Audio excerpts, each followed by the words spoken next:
नमस्कार दोस्तों, हमारे चैनल ना समझ दुनिया में आपका दिल से स्वागत है।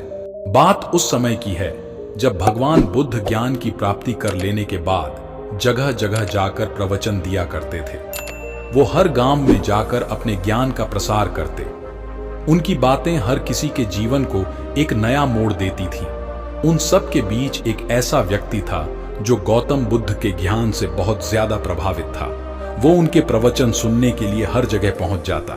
जितना भी ज्ञान बुद्ध अपने प्रवचन के जरिए देते, वो उसे अच्छी तरह से अपने मन में बैठा लेता।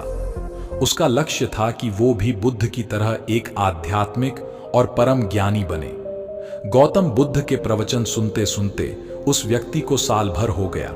उसने महसूस किया कि उसके अंदर कोई बदलाव नहीं आया। वो खुद को वैसा ही पाता जैसे वो 1 साल पहले था।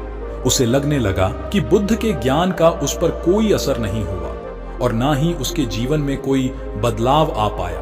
ना वो एक ज्ञानी बन पाया और ना ही उसका लक्ष्य पूरा हो पाया।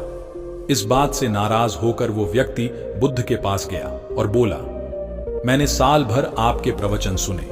जो भी ज्ञान आपने दिया वो सब मैंने अपनाया, लेकिन उस ज्ञान से मुझ में कोई बदलाव नहीं आया और आज भी मैं पहले जैसा ही एक साधारण इंसान हूं। उस व्यक्ति की बातें सुनकर बुद्ध मुस्कुराए और बोले, तुम किस गांव से आए हो? तुम्हारे गांव का नाम क्या है? वहां तक की दूरी कितनी है? क्या तुम यहां बैठे बैठे पल भर में अपने गांव पहुंच सकते हो? बुद्ध के सवाल सुनकर उस व्यक्ति को गुस्सा आ गया। वो बोला, मेरा गांव बहुत दूर है, सही रास्ते पर और पैदल चले बिना मैं वहां नहीं पहुंच सकता। पल भर में कोई भी व्यक्ति किसी दूसरी जगह नहीं पहुंच सकता। गौतम बुद्ध बोले, यही तो तुम्हारे प्रश्नों का उत्तर है। तुम्हें अपने गांव की दूरी पता है, अपने गांव का रास्ता पता है, लेकिन जब तुम इस जानकारी के अनुसार चलोगे तभी अपने गांव पहुंच पाओगे।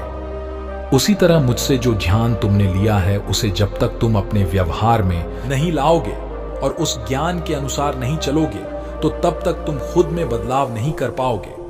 जितना जरूरी लक्ष्य की जानकारी होना है, उतना ही जरूरी है उस लक्ष्य को पाने के रास्तों का पता होना।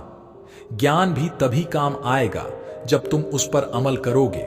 इसी तरह लक्ष्य भी तभी पूरे होंगे जब उन पर कार्य करोगे। इस कहानी को पढ़कर ये बात तो आप समझ ही गए होंगे कि कोई भी लक्ष्य बनाने से पूरा नहीं होते, बल्कि उन पर कार्य करने से वो पूरे होते हैं। हम लोग लक्ष्य तो बना लेते हैं, लेकिन उनके अनुसार काम नहीं करते और फिर वो लक्ष्य कभी पूरे ही नहीं होते।